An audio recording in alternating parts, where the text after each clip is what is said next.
Hey guys, welcome back to the live. We are here for another episode of Sundaze with the Clink Room. We're joined by is.Magnus, also known as Patrick Garcia. Pat, how you doing? I'm doing great. Thanks for having me on the show. Appreciate it.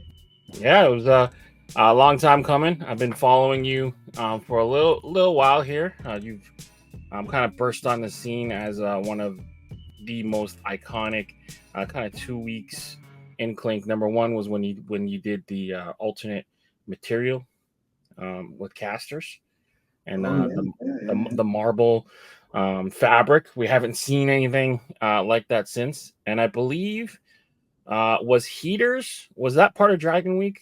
Correct me if I'm wrong. I don't know. I may remember when it came out, but I took a little hiatus for about a year. So yeah, well, good to have you back. I mean, you have some legendary pieces, so we'll kind of get into it and kind of learn a little bit more about you and kind of put a face to the name. So for those who don't know, who are you and kind of how did you get started working with the Clink Room? Okay, yeah, sure. So let's see, maybe about 3 or 4 years ago, one of my friends, I have I was actually wearing a Trash Pandas hat. Nice. I was going to one of the gyms I go to, and one of my friends, he was looking at my hat, and then one day he just came up to me and was like, "Hey, there's this thing on Instagram called Clink Room where you can, submit your designs and whatnot."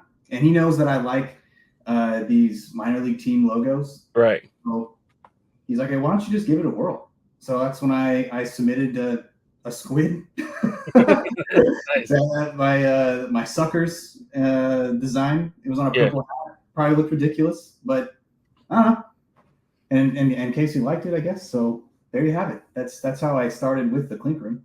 Okay. And I just been, I do this for fun. I kind of think of it as a design like practice almost. I think that sport logos are very delicate. They're very like interesting and difficult, I think, to make. They're difficult than most people think, because you can't, when you're designing it, it's got to be so clean, and if you have any kind of fluff, it's not like a drawing, right? You can have a lot of fluff in a drawing, but every line counts, every the width of the lines and all that kind of stuff. So I kind of find it a design challenge. So if I get an idea in my mind, I submit it because I do this for fun. So right.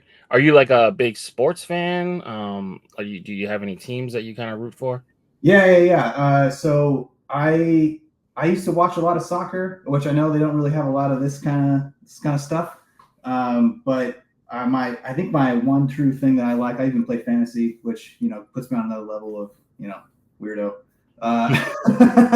Is fantasy baseball. I play with my brother. Right. So that's the thing. And then of course I'm a shameful Angels fan. So there you have it. Oh man.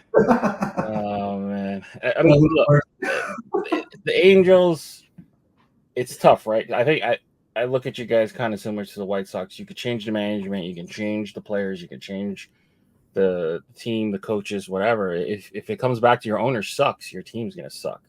So yeah, man, the White Sox. Oh man, I didn't know we were that. No, I'm kidding.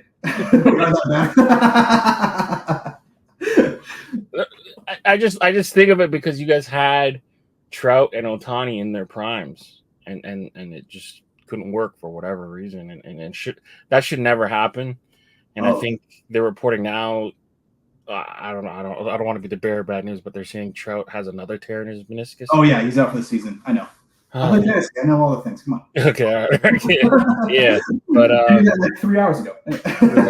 Fair enough. So okay, good. That made me feel better. That I didn't have to break my heart like that. Well, as soon as they said he had a setback in rehab, we knew that there was going to be an injury. Yeah, you knew it. You were but Okay. Scrolling through your website, I've seen you done some like mural work with LAFC. Oh yeah. You can That's actually see cool. that right now. It's up at I believe it's still up there. I did that a couple years ago. I think they revamped it. But yeah, it's a cling onto the wall. So I used to be an art director in advertising for about 10 years. Right. I actually recently left all that. I'm going to be a high school teacher in art. Oh, okay, cool. So I decided I was going to have enough of that. I reached kind of like where I wanted to go, and there was, I climbed the plateaus, I like to say, and then I looked up, and as you know, at the top of the plateaus, there's nothing. So I thought there was a good change. But anyway, during my advertising years, I designed that. There's two pieces. There's one right in the entryway. Right when you walk in the main entrance, there's one to the left. And then if you go in just a little bit more and you look up, there's one on the second level right there. So that's badass. That's badass. So anytime you go there, you just point to it and you're like, "Hey, I did that." That's like, you can see the seconds. You can see the one on the top. You can see that from outside the stadium. So wow, kind of cool. Okay. And then you, in terms of art, like what got you started there? Like I'm seeing a lot of like digital art. You even have some illustration done. Like what kind of sparked that interest for you? Oh yeah, easy. So I was in the 4th grade, and I know this goes a long time ago, but there's this guy. I don't know where he is anymore. I tried to like look for him, but I don't know where he is. His name's Alex Park. Alex Park. Okay. No, Alex Park. You let me know. He's let's see. When I was in school, they had this thing called SSR, sustained silent reading.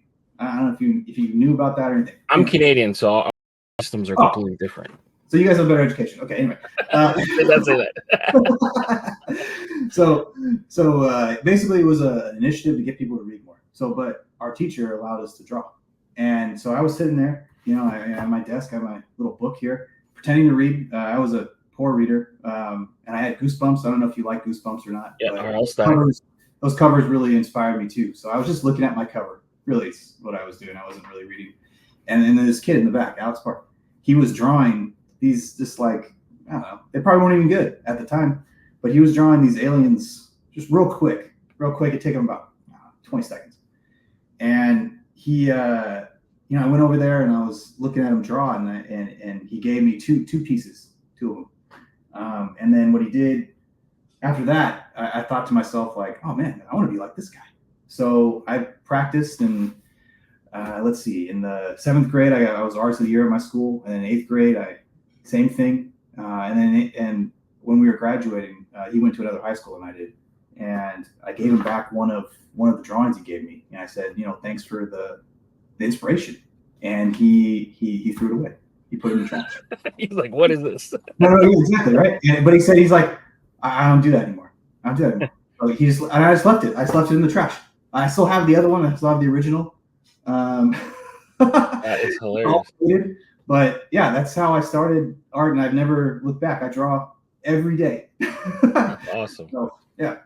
That's awesome. So okay, so now you've moved into the teaching realm, and you're gonna start inspiring the next round of youth. That's pretty cool. So what year do you teach, or what grade? So I just recently finished my student teaching. I was at Buena Park High School, and now I'm going to work at Da Vinci, which is here in El Segundo, in LA, where I live. And I'm teaching high school, so 9 through 12. It's a charter school. I'm not really sure yet. I have orientation next week, so I'll let you know how it goes. I have no idea. It's my first year, so awesome. This first year I'll be on my own, and we'll see how it goes. All right. Well, perfect timing then. So we caught you before you would have started getting busy. That's right. I was never good at the actual act of drawing, but I always loved art. And I remember in grade 12, I got put into, I took biology class because, you're supposed to take science and math and all that stuff. And I fell asleep the first day. And I'm like, I cannot make another, like, I can't, like, and I needed to graduate, so I couldn't just drop the class. So we looked around and we're like, art. I'm like, all right, I haven't taken art since forever. I'll just jump into grade 12 art. That was a challenge. I scraped through, got it pretty good, but I could not draw to save my life. So a lot of kids, they come in, they think art, it's gonna be so easy. Oh man, they get hammered hard, especially my class. I knew it was gonna be hard, but I knew it wasn't gonna be as hard as trying to muscle through that boring ass biology class, because that teacher was super rough. Like I knew, like instantly. I'm like, I think I fell asleep 15 minutes into the first class. I'm like, this is not gonna work. All right, man. It's hard to stay awake like that. But hey, art is a technical skill. So all it does is require practice, as I tell everyone. As long as you practice, you'll be good. Break down the process, like do stuff and master little pieces, and you're good there. But for you as an artist yourself, like who are some of your main influences? Like who are some of your favorite inspirations behind your work? Yeah, so let's see here. Duer is one of my favorites. Albrecht, the famous intaglio. He has some pen and ink stuff but back then it was on his wood cuts or the steel plates that he'd have. Right. So I'm a very much old school when it comes to references about art, because those are the people that I learned about. I didn't learn about new modern artists or anything like that. But I also like Magritte. But these are, like I said, these are older stuff. I'm a big museum guy. I like going to galleries all the time. So yeah, those people still inspire me. And then now with like Instagram and all that, you see some of these artists, and it's always so funny, right? Like every now and then I'm going through, I see someone, I'm like, oh, this is really cool, right? And they're like 12. And I'm like, oh, you gotta be kidding. Hey, come on, man. It's like the what's it called? Watching the Olympics with the skateboarders. Yeah. 11 and 12 is the prime years. I was like, what? 12? They just have no fear. It's always funny to me when I see someone. I'm just like, man, this is like totally legit. And they're like, oh, I'm a 15-year-old like high school student. I'm like, oh, screw yourself, man. That's funny. In terms of the Clink Room itself, like, do you have a favorite project that you worked on, or a favorite design that made it through? Let's see here. I like how a few of mine came out. You never know, right? Like sometimes, like the stitching, I feel is like right on, and then I felt like only a few times. This is very, very rare. But during the pandemic, I felt like some of those that were coming out weren't stitches as nice as I thought they'd be. So I really kind of am looking for ones that come out with the stitching really nice. So I do like that heater's hat that came out. I like my bullpen hat that I did with the frog. It's got fire around it and whatnot. Yeah, the fire, the infrared. I like these newer ones that Casey's kind of, or whoever is there doing. They're doing a different color format than what I'm pitching. And it's for fun, so I don't take offense. But I do like the way they're coming out. So those last two, the Konabari one, which is the fish hat, and then that red crowns also came out pretty nice. So yeah, I always think that they come out really great. And again, like I said, I do this for fun, so I feel like it's like a surprise. I'm never like opening the box and be like, oh man, this is like horrible. I feel like some people act like that sometimes, but no. Yeah, they have to do. I mean, this is a whole other level, like to have the dimension, right? So I try to think about that sometimes when I'm illustrating, like how can I make a foreground, middle ground, and a background. And I think the hats that do that are really, really, really great. So yeah. I think back to one of yours, the Achilles one. They ended up kind of opting for like almost like a Michigan State Spartan kind of colorway. You kind of like tied it back to like the sports theme. And then you're the two you mentioned, the Konabori and the Red Crowns, they kind of reserve that colorway to anything that's like Japanese themed. Because Hat Club kind of made that gray with the black two-tone kind of popular within the color space. They named it the Fuji, and then every time you see like a Japanese style hat, you're like, oh, just throw it on the Fuji colorway. It just works for whatever reason. I don't even know. It doesn't even really explain. I don't care. Like I've had multiple hats of mine go different ways. They reimagine it, and I always think it's fun. I almost kind of wish that they did that every time for mine, because I like a surprise. When they come out with it. So it's all for fun. I think it's cool. So well, one of your pieces, the Night Watchers, was such a cool piece in how it was, and it was cool how they took that piece of art and just repurposed it and threw it on the real tree. And I think that one is steals the show in terms of that drop. It's just something about that owl kind of hiding in the real tree with the textures and then the threads that they picked. It's just, I don't know. That one is a super cool hat. And then for me, the change ups, how you stopped the embroidery and let it fade into the fabric, man, that thing is crazy. So I've been a long kind of a fan of your art, man. And bullpen, you have like that the infrared with the lime green. I mean, anytime you get like that volt like kind of lime green color in, I'm all in. So those are kind of my favorites of yours for sure. Nice. So thanks for letting me nerd out No, a little bit. But thank you. Appreciate it. In terms of like your process, like what's your normal process? Do you stick to certain themes, or where do you kind of gain your inspiration from? Like how do you like go from like idea to think of the concept to the final product submission style? Yeah. Pretty simple. Let's see here. So what I like to do for me, I'm gonna say, I know this is gonna be, this might be blasphemous, but like I can't bring myself to the puns. I just can't do it. Okay. So I try not to. I typically hate the naming part of the thing. I usually save that for last. We'll be like 3 o'clock deadline. Like we're about to release the hat, and Tony will be like, "What are we calling this?" I'm like, "I don't know." It's just a samurai. Like I don't know, whatever. I like that. I almost feel like the especially recently, like the name is like skewing the votes almost. And I'm just and sometimes I'm looking at like the way people are voting, and again, it's for fun. It's for fun. Yeah. Right?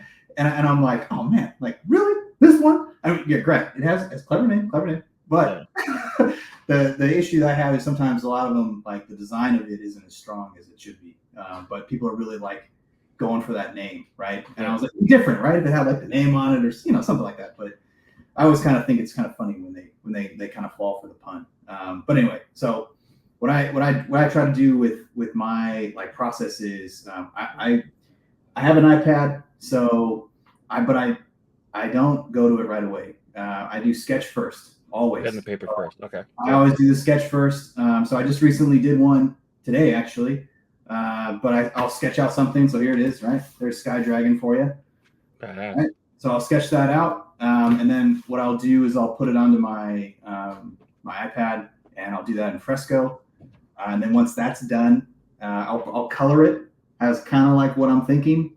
And then I will put it on Illustrator, and I'll vector it. Now, I will admit, I'm not great with color. Color schemes are not really my strong point. I have a hard time like deciding. So I always get my wife to like look at right. Would someone wear this? Yeah, well, I don't know, because that's the thing. I almost feel like some of the way the Clink Room is trending, and like the different kinds of the people who like are really supportive of it. Like I almost feel like I'm out, like not a part of that, like those kinds of people, right? For whatever reason. So I always kind of feel like the way I would want to wear something isn't what more people like. They wouldn't want to do that. So I like the classic, like just all black,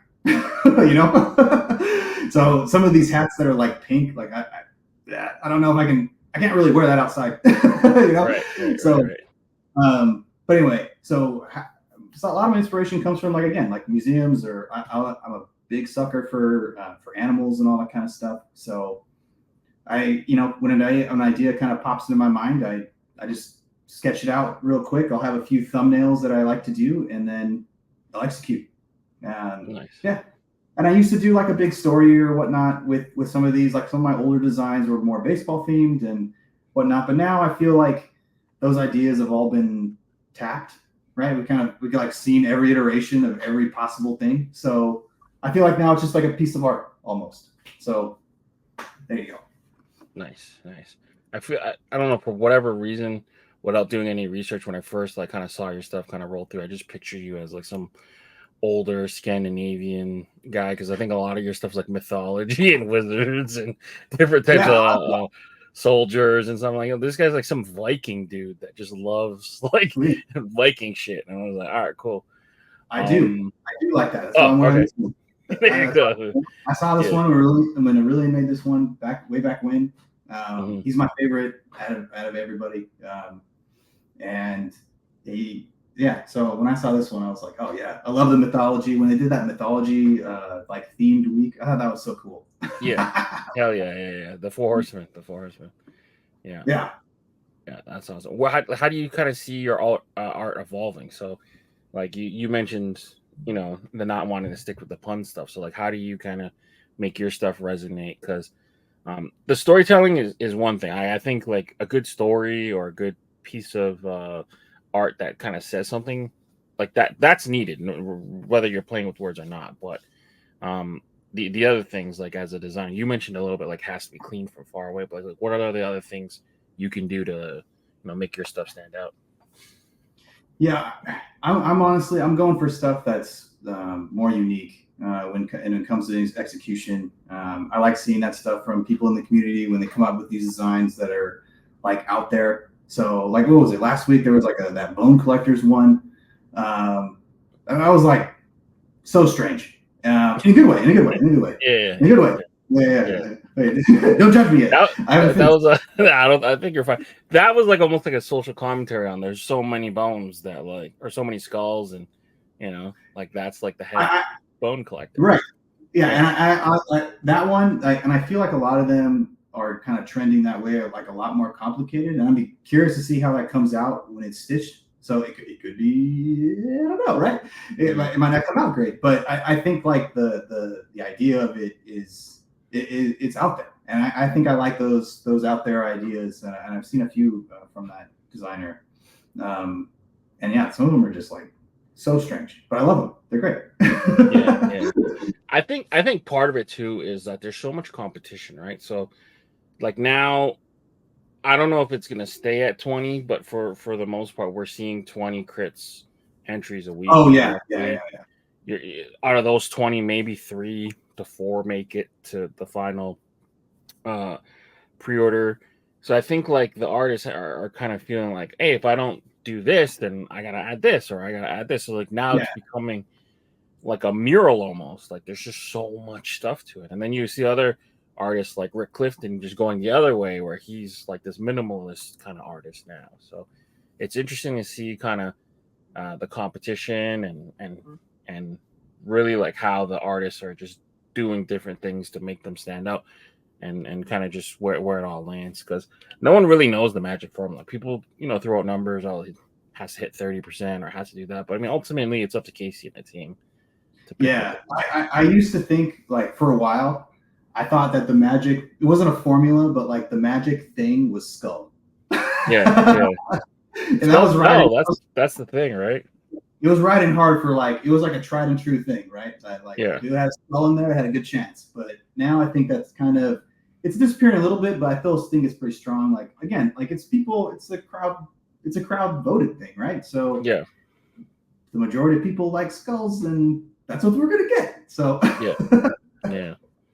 Do you how closely do you follow like the feedback you get from the social media or even like the online presence? And this is, I know might not be blasphemous too, but I'm a one and done kind of guy. Like if it doesn't make it, it doesn't make it. Like I don't like I said, I do it for fun, so I'm not gonna like try to redesign something. Every now and then, like if someone says something, maybe I'll take it to heart, but for I almost think that that's like the Clink Room's decision. Like if they want to take the hat, they want to do like a different colorway or something like that, great. But I'm not gonna like. This is gonna sound kind of whack, but I don't really tolerate like some of the people. I just don't care. I don't care enough. Yeah, this is fun for me. So like if they're gonna like, oh, like if you move the cloud or whatever over here instead of over there, I don't care. I don't. Whatever, man. That's fair.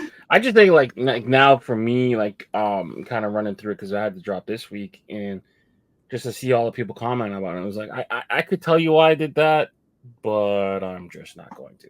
It's just like you're never gonna please everyone. You take something away, exactly. Some people get mad. You put something in, like all these other people get mad. It's like just like art, man. Like the thing about it is I think Casey reminds me a lot of times. Is like, all right, don't pay attention too much. Like, yeah, you could take it at face value and kind of like see what people are saying, but just know that there's a big silent majority that just don't say anything, and they vote with their dollars. Like they just buy.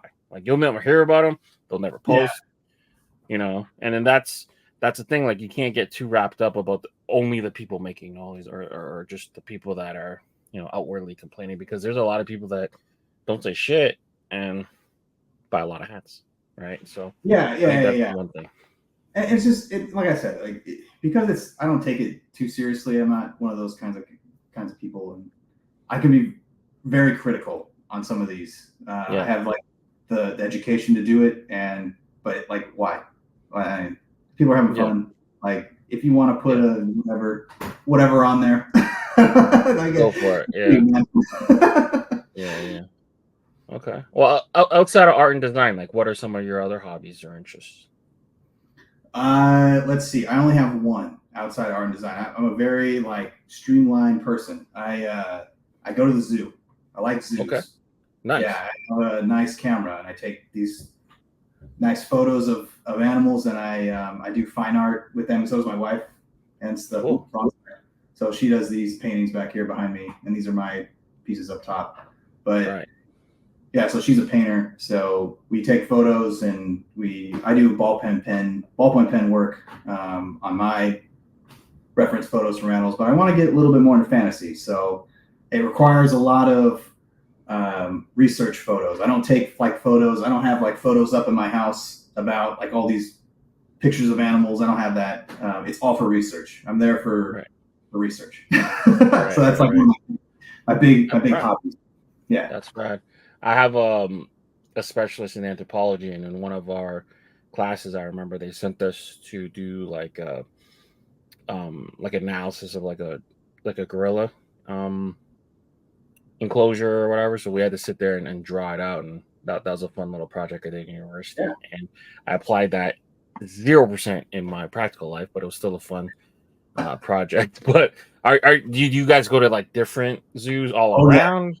Yeah. We plan our vacations around zoos, actually. Okay. So whatever city we go to, I've been to several around the globe, and we always, that's one of our favorite things to do. Any kind of animal thing, falconry, enclosure, whatever. Yeah. We'll definitely hit it up. So whatever city we go to, we always do the same thing.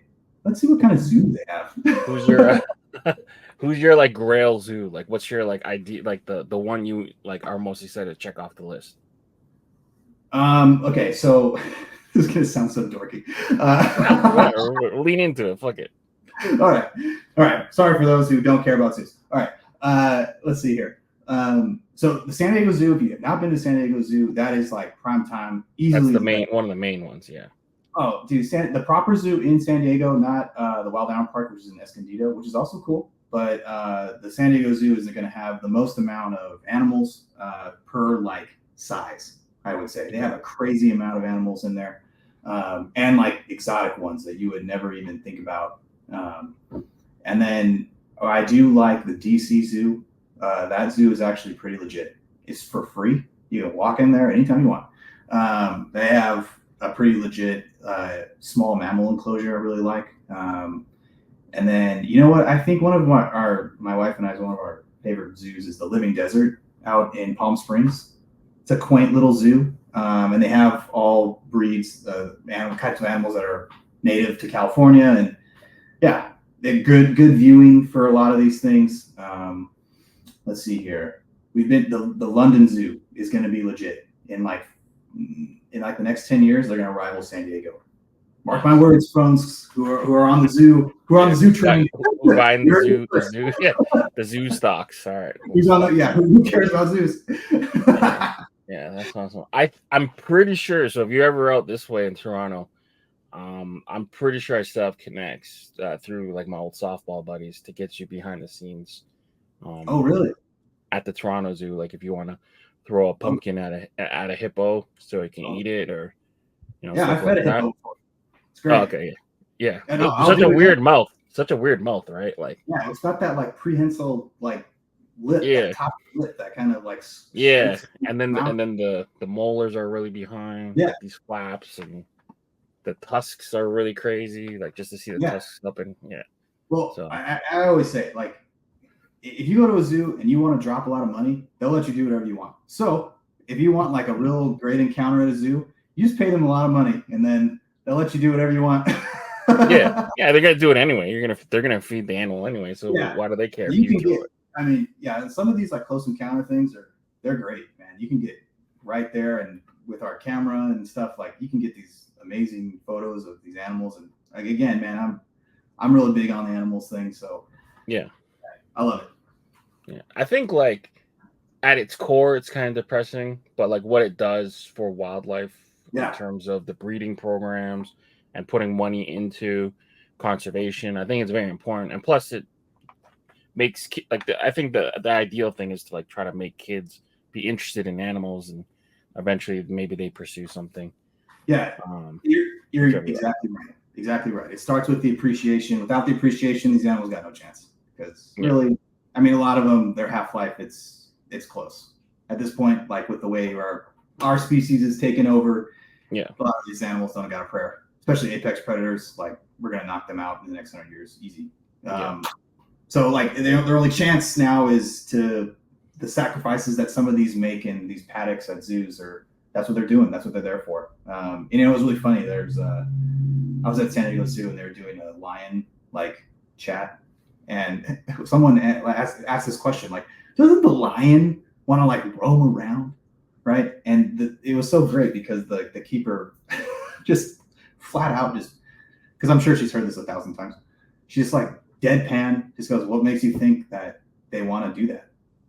Yeah. Like turns around and they're sleeping, of course. And she's like, they sleep like 23 hours a day. They don't want to do anything. This is like what they want to do. They want to sit here and get fed. It was fun. And then in the wild, they're fighting for their life. For territory, other animals, their family members coming up to take their spot, and there's so many other things. But it's got to be like a horrible existence. Hell yeah. The only ones that are mad depressing is like the marine ones. The marine. Yeah. That gets a little. I can see that. We were at the Brookfield Zoo in Chicago, which is a great zoo. Huge zoo. And they have some. They have some kind of porpoise. What is that thing? Anyway, I can't remember. Is it probably blue? Yeah, like a smaller whale. And it seemed, that shit there. It was enjoying its time in the small little pond it had. See, that to me that's different. You're going from the ocean to a chlorine pool, basically. Yeah, I don't know how they keep it. They keep it, but like, I don't know. It seems kind of sad. But all right, cool.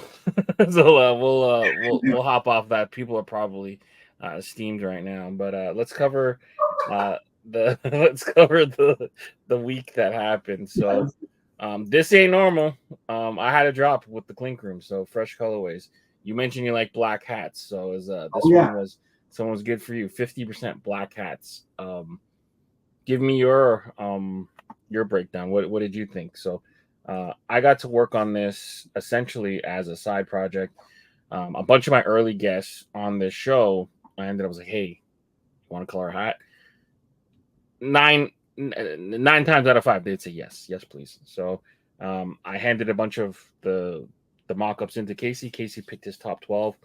This is pack 1. So this is a combination of work with Aaron Bird, Smartifice, and 40 Swords TJ. So we got, let me get here, Shams, Ruby Throats, and Swinging Shams. So what are your initial thoughts on these? So these two by 40 Swords are they're older. They're like an old like from way back when. I remember seeing these even like before I designed my first hat. So, and they're great. I think they're great on the black for sure. They really make that wolf pop. And 40 Swords is doing, I don't know, he's on like this crazy like bender of like drawing something every day. The ink contest. It's so great. So I saw Santa Claus on vacation in a Speedo. So it's awesome. he's on this like weird spiritual journey right now. I don't know what he's doing. he's just being an artist, man. I love it. Getting back to it. Yeah, but these are solid. I do like the side stitching. I think it's like an underutilized thing that maybe I like to see the Clink Room doing. The little patch right there is like it's another little cool little wink for sure. So that ruby throats in the middle looks pretty nice. Looks pretty nice for sure. Hummingbirds are pretty difficult because they got a lot of detail to them. So I'm glad to see that these colors are really popping off that black. It's always hard to go away from black because it makes everything pop, right? So everything pops. You just see the logo. The logo gets to be the main event.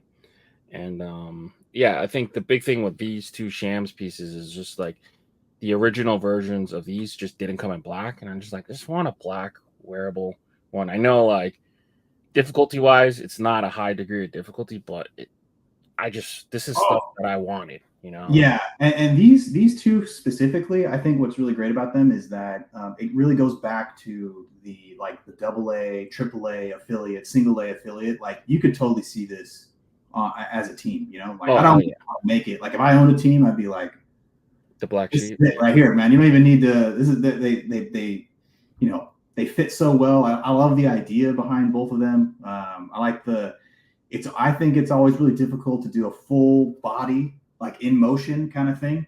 I've only attempted one of those in my time. So, and this one here, you know, swinging the little, what is that thing? Man. I think it's the shepherd's staff or whatever. It's got a name. It's got oh man, I don't know. I'm blowing it. Don't hate me. But yeah, the sheep shepherds. Yeah, they have those. Like, oh man, so good. Great idea. Anyway.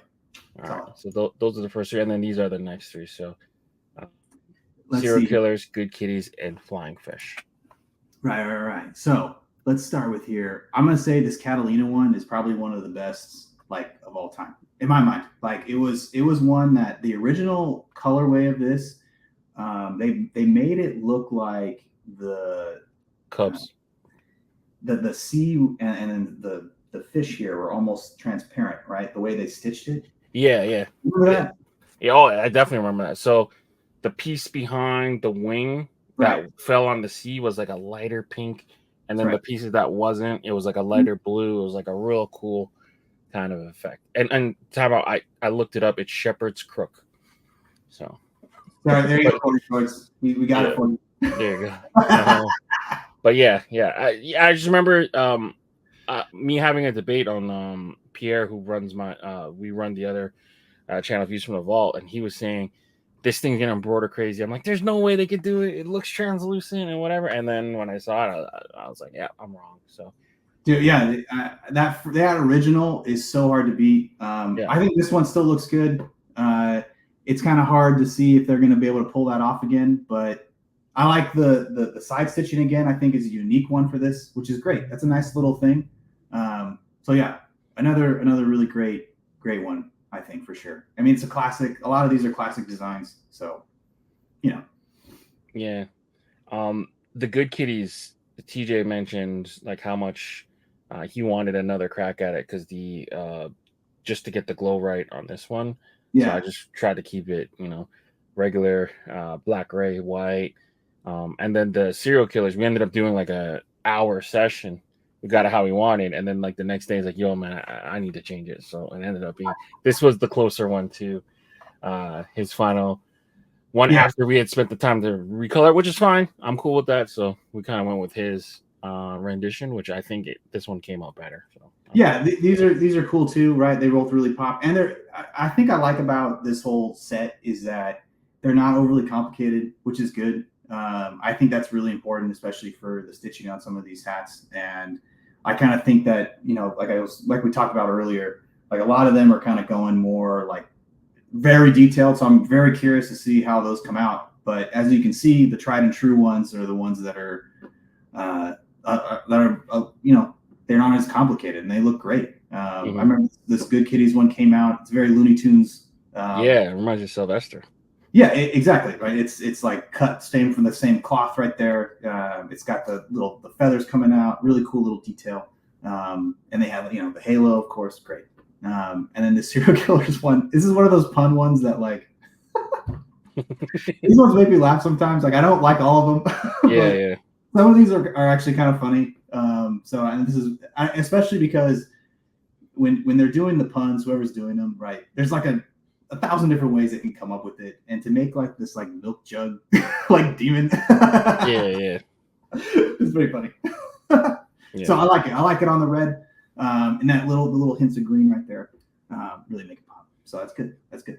Yeah, I remember mocking it up, and we wanted to kind of like like pull the colors from like those atypical, like a Lucky Charms or Tricks, Yeah. like those kind of 90s, Mhm.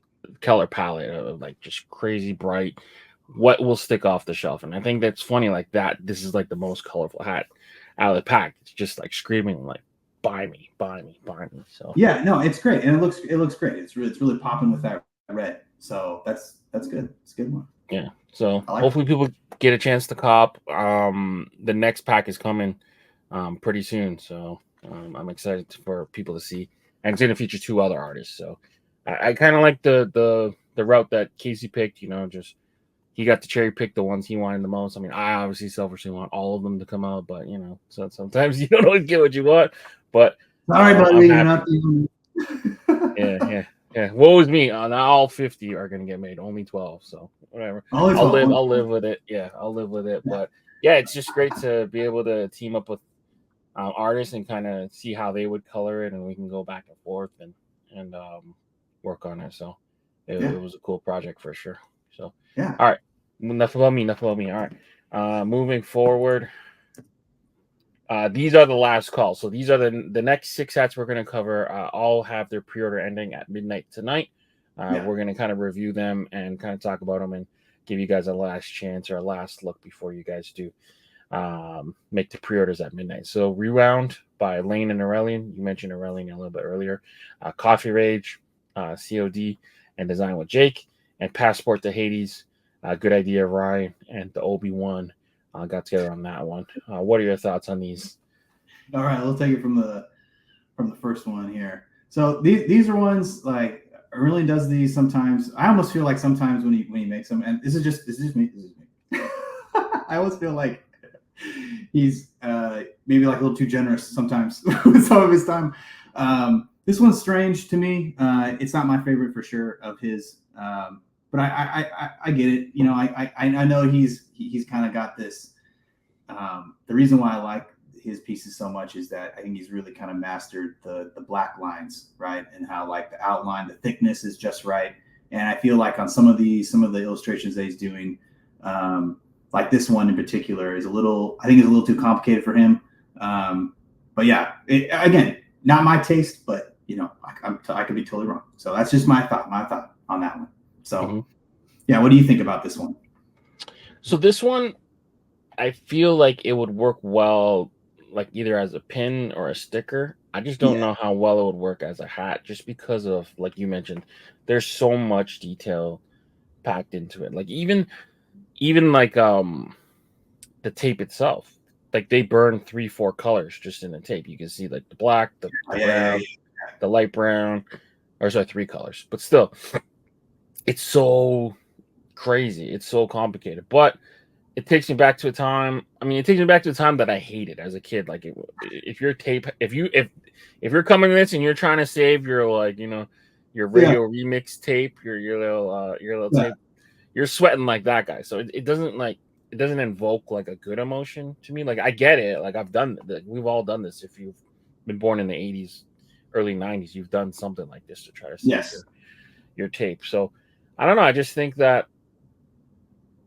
like, there's just been so many tapes done that, like, it kind of feels a little like, been there, done that a little bit. It's not any different than stuff. It's a hard one. It's a hard one, right? Yeah. Like, so, I don't want to, it's not up to me to say like whatever, but I also feel like if you look at this one and compare it to the composition of this one versus the other ones, it's the most obtuse out of all of them, right? So the other one's very centered. I do like, no matter how you feel about the Coffee Rage, like say in the middle, right?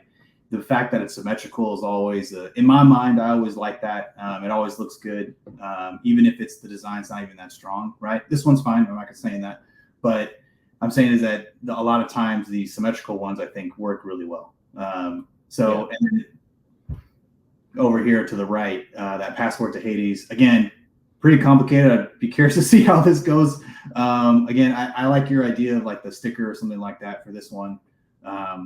It's got like the interesting, everything about this is super interesting. It's just whether or not it stitches, right? Yeah. So, but again, it's got the circle, which is kind of holding it together. And then so going back to the rewind, right? It's slanted here, right? Got the hand is up. I mean, it's kind of a little bit of it's a little out there for me, a little out there. So that's what I would say. But anyway, so yeah, this like coffee rage in the middle. I think this one's doing pretty good. Again, these are pretty complicated. It almost, I don't even know if it needed all that in the back, but it doesn't. Still. I feel like you overdid the coffee beans a little bit. Like you can get away with 3 or 4. Yeah, well, I get the idea that it's coffee rage even just without all that. But again, I mean, like I said, I think a lot of these newer designs that people are liking and wanting to go forward are a little bit more complicated. So I could see probably why they went for it on this. So yeah, but it's got good lines to it. That's usually what I look at when I try to critique these. Outside of my personal preference is whether or not they have good line weight. So a lot of these that you see in the crits are sometimes lacking in that. So, but this one's got all of that. I think so. The colorway is a little strange, but it's okay. And then our passport to Hades is, like I said, pretty interesting. The stitching, I'm gonna roll the dice on this one. That's all I gotta say. Yeah, I get nervous about the stamps, the passport stamps. Yeah, I get a little nervous about that, but I mean, it tells like a cool story. Like people used to put coins on their eyes as the passage to the payment. Story's great. Like, yeah. But I'm with you. I'm nervous about the detail. Yeah, and I think, but you never know. I mean, I've seen some hats that have come out, and I'm like, oh my god, this is gonna be a disaster when it stitches. And for whatever reason, it comes out, it looks amazing. And then likewise, the opposite, where there's ones that are like super simple, and the stitching comes out, and I'm like, what the? So I've seen both ways. So hopefully, best of luck on that one. I hope so.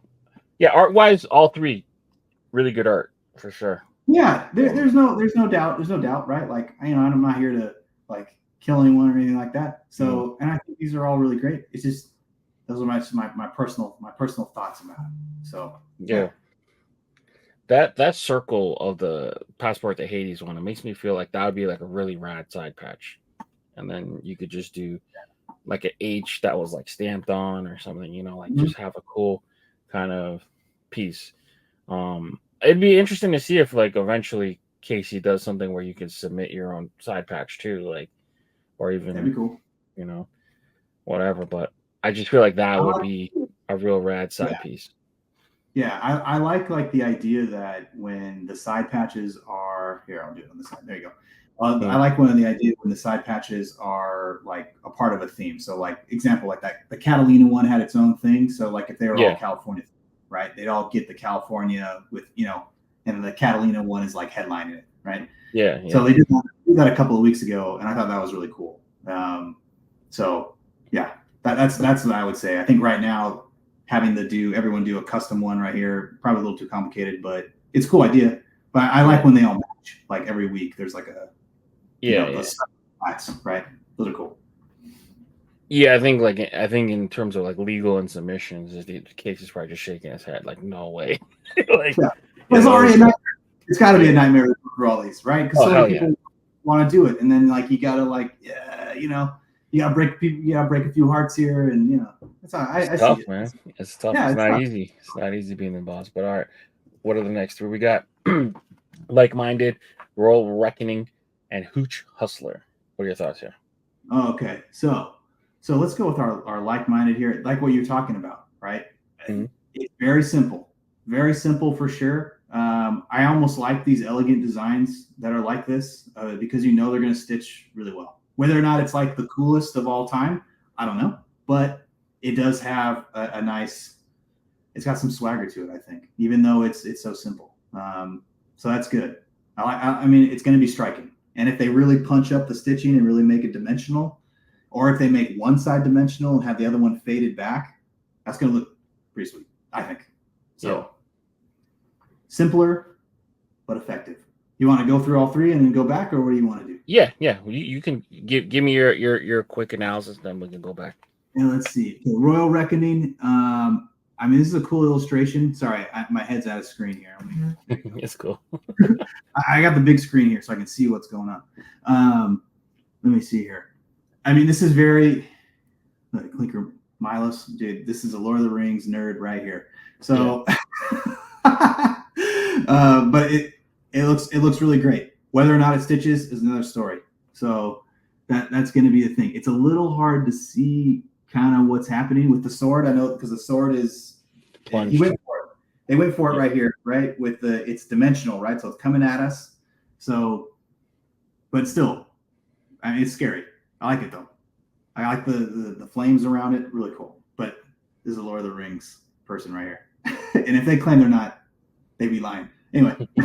All right. Hooch Hustlers. This one here, not my style, not my like my taste, but this is right on board with a lot of those minor league team logos that I've seen that are like goofy. And this is right there, I think. Right there in that total cadence. So if you're into that, like this is the hat for you. I think it's got like the 49er, colorway on there, right? So it's got the nice lines, good outline. Again, not my taste, but I can see people who are into that, liking this one for sure.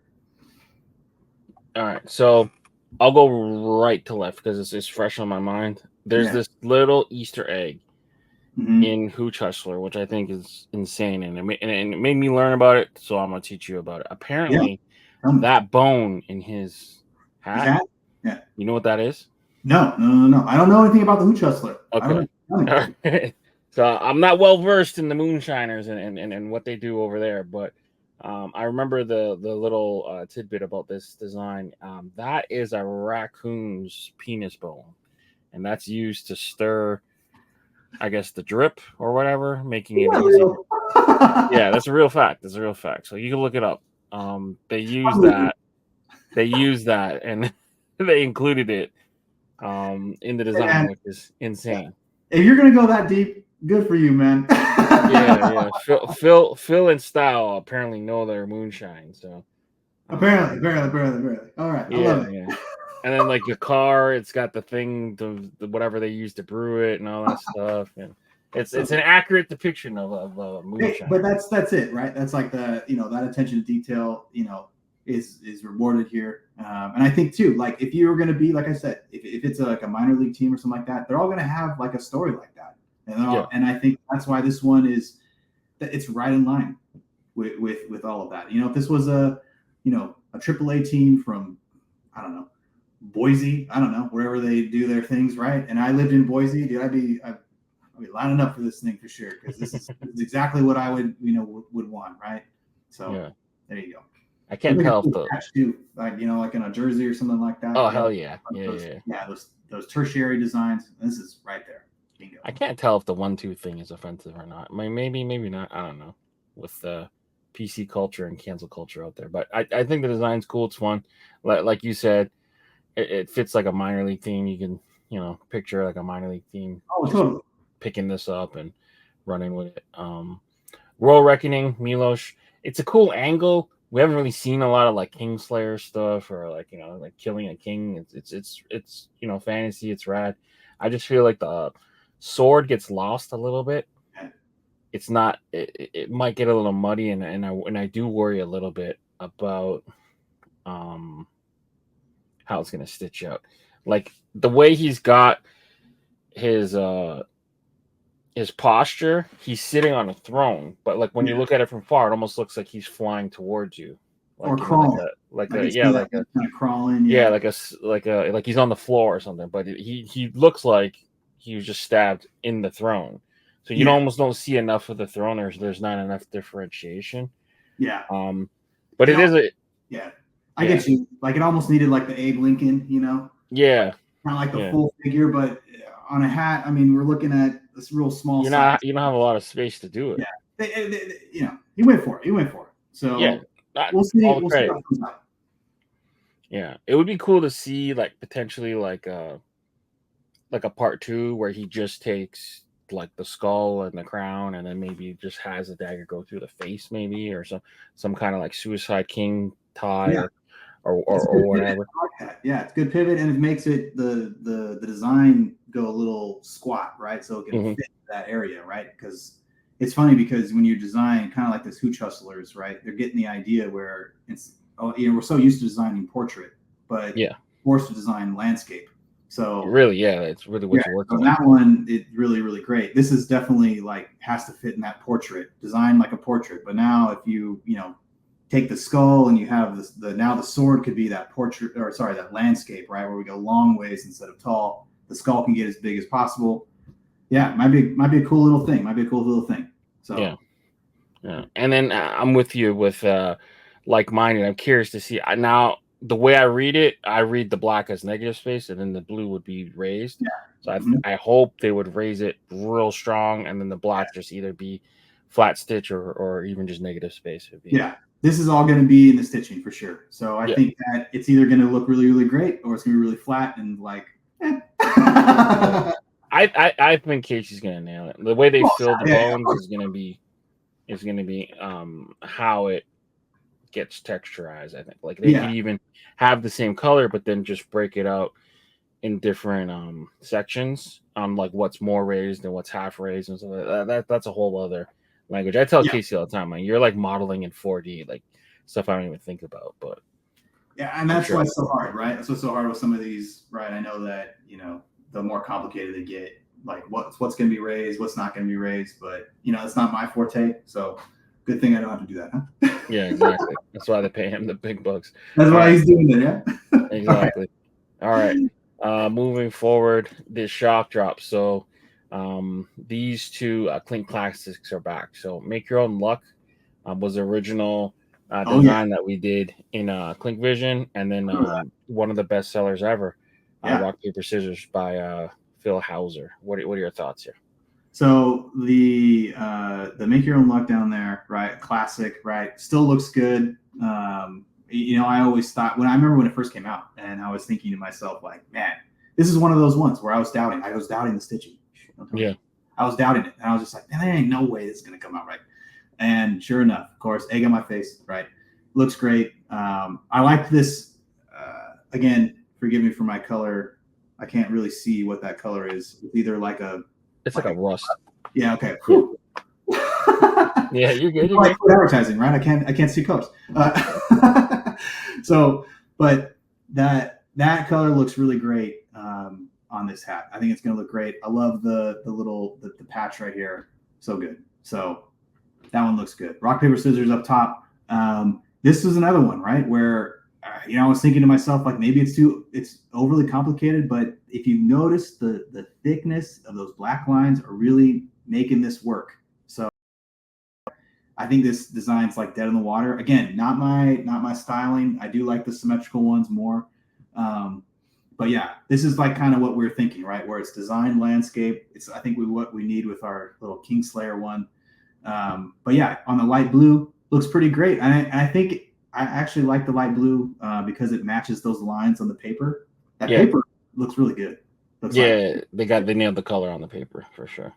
Yeah, it really, really nails that. And I think it's kind of funny because they matched the color of the rock here with the colors of the pencils on. Oh, sorry, keep on doing that. Pencils on the side of the hat, which look really nice. So a complete set there. Looks great. I think they're good. If you're like a big hat time collector, these are. You got to get these for sure. Yeah, I feel like it's so funny too. They're all doing the motions. So you got the one guy doing the scissors, the rocks doing the rolling. But yeah, like I have this one that just came in. It's delivered late, but the original Clink Room Classic version, the kind of like the blacked out version. Yeah, and the embroidery on this thing is killer. Yeah, it looks good. And then these showed up late. But kind of what you talked about, just having like a same side patch on the whole pack. I only picked up 3 from. Oh, so modest. Pack. So modest. I only picked up 3. So yeah, this is a classic. I love the Ghost. I remember that one. Your Kobos,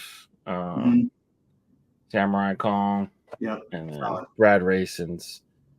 Dude, that one. That was like I remember this one when it came out. I was almost like mad because I was like, man, this thing is legit. Like I almost feel like the Phoenix Coyotes like screwed up. Like you should have hired this guy.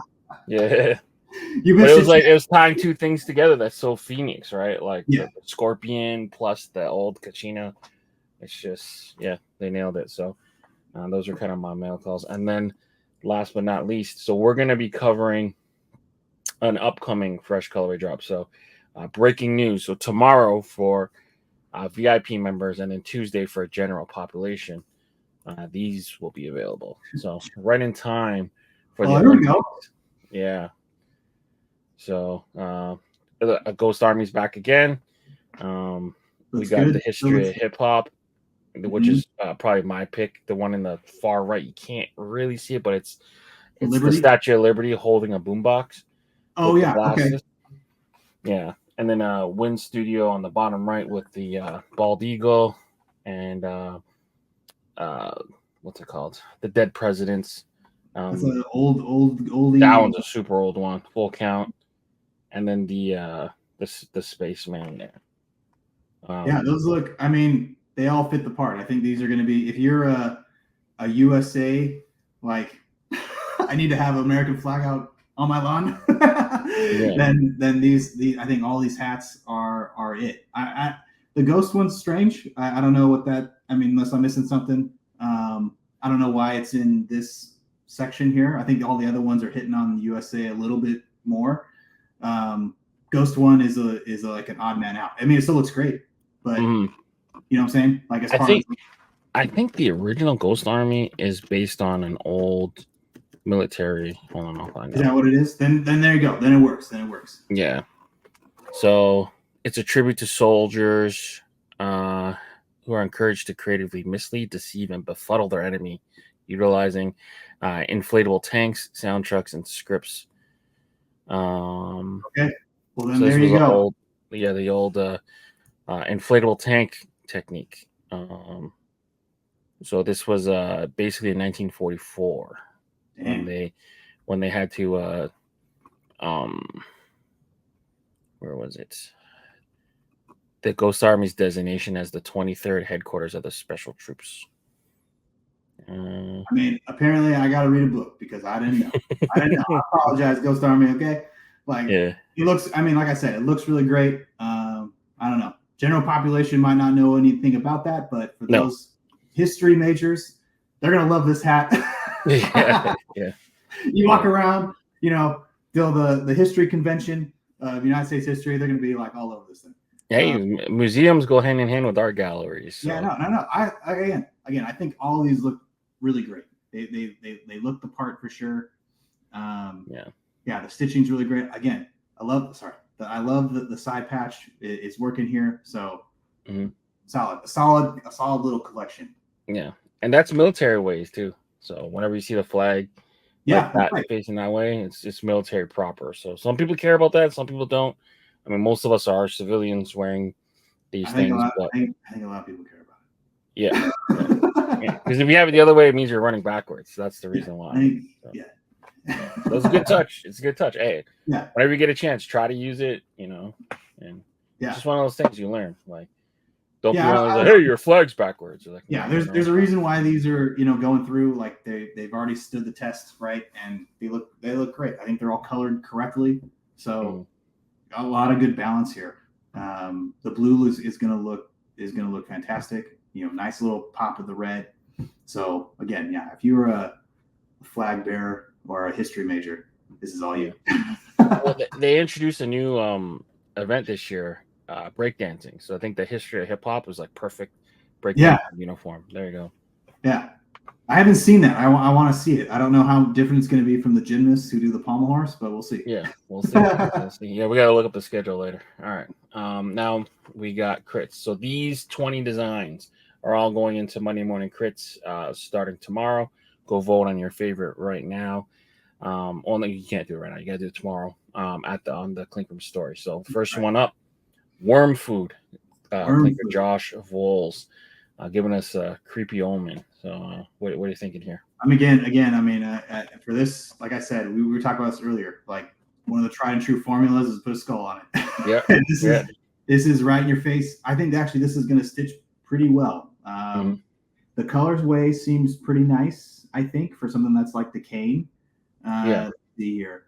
Some of those black lines might get a little lost, but they could be a little thicker, like around the worms. And I see what they're kind of trying to do here with some of the worms on the side of the hat. Like we're looking down at it as opposed to, you know what I'm saying, it's tilted upright. So I will say that some of these, when the hat is too dark, and it's hard to tell. It's hard to tell in this stage, but when the hat's too dark, a lot of times it interferes with the black, which makes it hard to see like what's happening. So a few of mine that got stitched, like the Night Watchers, the original one, the blue is too dark for the black, I think. So that's why I think the new revamped version of it looks so much better because you see all the details. Lighter. Right, exactly. So that's what I would say. The caution for this one is that when the colors aren't, when they're too similar in intensity, that's what I would say. What do you think about this one? I like I don't love the concept. I like skulls. So the archaeological brain part of me knows that it wouldn't lie like that. Yeah. Like part of it should be underground.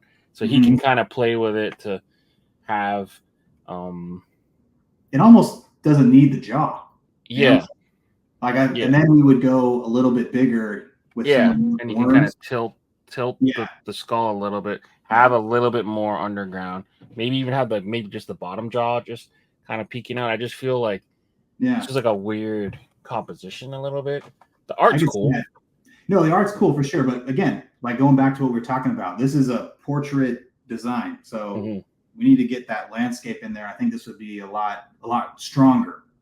Again, like the art's cool, but once we get, if we like you said, just having the bottom jaw peek out a little bit, right?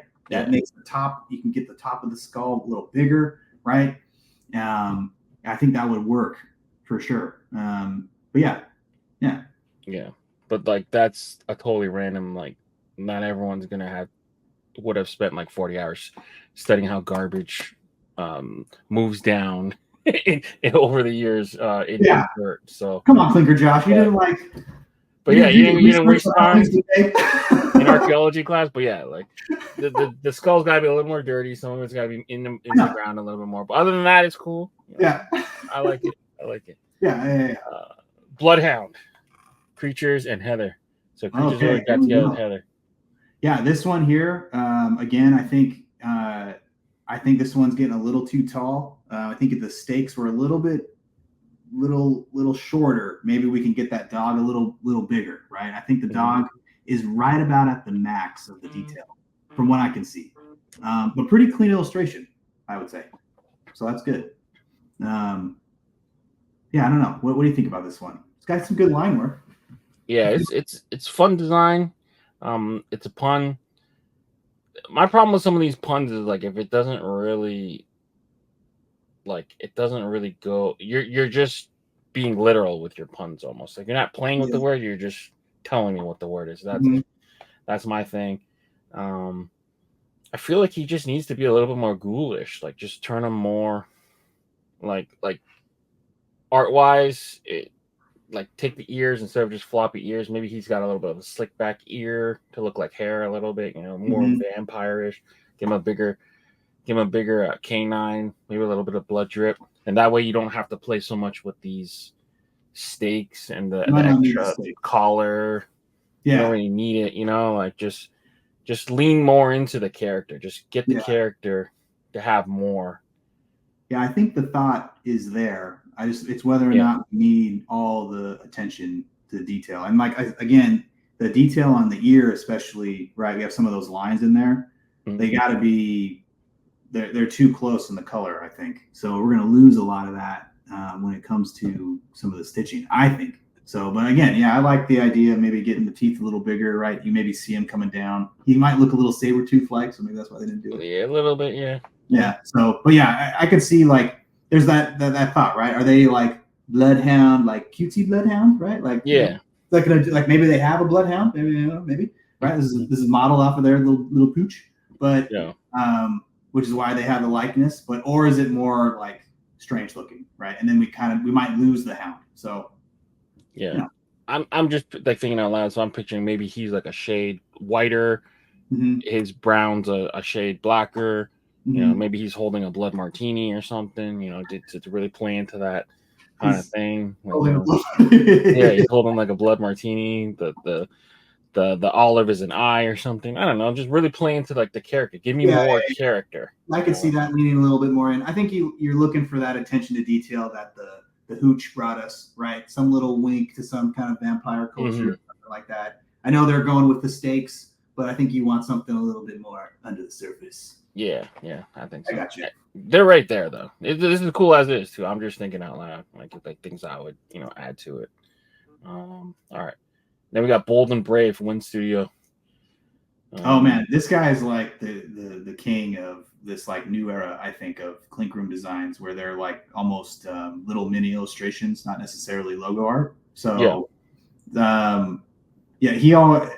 hard to. I think these hats are like the hardest to judge because I haven't seen one of his stitched before, so I don't know how complicated it is. Is it going to hold? Is it going to break? Because it's very clear that he knows what he's doing, right? It's a he, right? I don't really know. I believe so. I believe he's a teacher as well. Oh, okay. Fellow teacher. Yeah. All right. Sorry. All right. I don't know these people. He's never been on camera, from what I heard. Oh, so we don't even know. All right. So yeah. Get on camera when we'll have you on any Sunday you want. Oh yeah, there you go. But yeah, this one too. Again, portrait design, right? It almost needs to be a little crook, so we can get that a little bigger. Again, it's hard to judge because they're. If you've seen his work, it's very clear that he knows like what's happening, right? So he's got a lot of cool ideas for sure. It's just whether or not the line work is going to work. Like on the pedals, for example, is going to be thick enough, right? So, but this is cool. I mean, this is an interesting take on that, like classic, tattoo, the panther, right? Yeah, American traditional tattoo. Yeah, and also like, are the colors? Is that blue hat like too dark? I don't know. So that's the thing too, is to think about is like whether or not is this the strongest color design for it. I know why he did it, but again, maybe a little bit more contrast on that on some of the colors. But again, I mean, it looks pretty solid. Let's see from far away. Yeah, from far away I can see what's going on. So yeah, what do you think? It's like a cool play on like tattoo, traditional Americana. So he kind of uses like this almost Vegas gold tan color to kind of as an outline, but it's also shows you how it would work on the skin. So it's like a cool play he did on it, because like that kind of pasty yellow color is actually meant to look like either paper or skin. So I think that's cool. In terms of like the subject matter, you're just making like a panther kind of have the bits of the American flag, and I don't know, like it's cool imagery. It just doesn't speak to me because I'm Canadian. So, and I wonder like how many rules you're changing with like traditional American tattoo colors. Like it almost feels like the palette is a little bit off, the color palette. Yeah, I would say another go at the palette might be worth a shot on this one. I think the design's there. Again, I don't know how the stitching is going to be. Like I worry about like the paw here up top, and then like the veins of the leaves for sure. Yeah. But I think the colors could be a little bit more poppy. If the panther is a little bit more lighter blue, right? You can lighten it up a little bit. And I think it would really shine. So yeah, that's what I would say. But other than that, like art wise, it's cool, bulletproof. You know, if you're into tattoos, boom. Yeah, exactly. All right, moving forward, we got Shock of Life by Clinker Rick. What are your thoughts here? I've seen an iteration of this one. I think it was black and white or something like that. But yeah, it's the foam hand. I mean, it's funny. It's gonna look great if it's stitched. It's clean. It has those thick lines that I like for sure. I'm not sure what the colorway is about. Maybe there's a story behind it. I don't know. I haven't seen the post of it. Maybe it has to deal with like a region or a team or something like that. But if it does, great on you. Did your homework, and I think people are gonna like this one. That's what I would say. Yeah, I mean, like it just looks like he kind of picked like a tropical colorway, being like a shaka, being from Hawaii, whatever. I mean, he's just a dude from Chicago, so his close one was Fan for Life, which was like a foam finger one. So he's like bringing like that kind of series, and it's cool. You know, bone wise, it's accurate. Like he's got all the different pieces of the hand bone, and yeah, that's the thing too. I regular like. Yeah, I know that it's kind of like a weird thing to say, but like, so he could have went straight up, like right up and down. There you go. I'm looking at the camera now. Right up and down, but he chose very wisely to tilt it, right? Like what we're saying. So I think that's really making it too. Just that little move right there. It's gonna make this thing look really cool. So yeah, again, and trying to put all the bones on the hand, like good for you. Like I know it's not. It's a hard thing to put them all in there, and this looks accurate, right? I'm sure there's something missing, but the artist's interpretation I think looks great. Yeah, he did a great job. He's a bulletproof artist, man. Rick's really good. All right, moving forward, we got No Problema, Preacher and Heather. No Problema. These goddamn llama hats. Yeah, he's got the market cornered on llama stuff.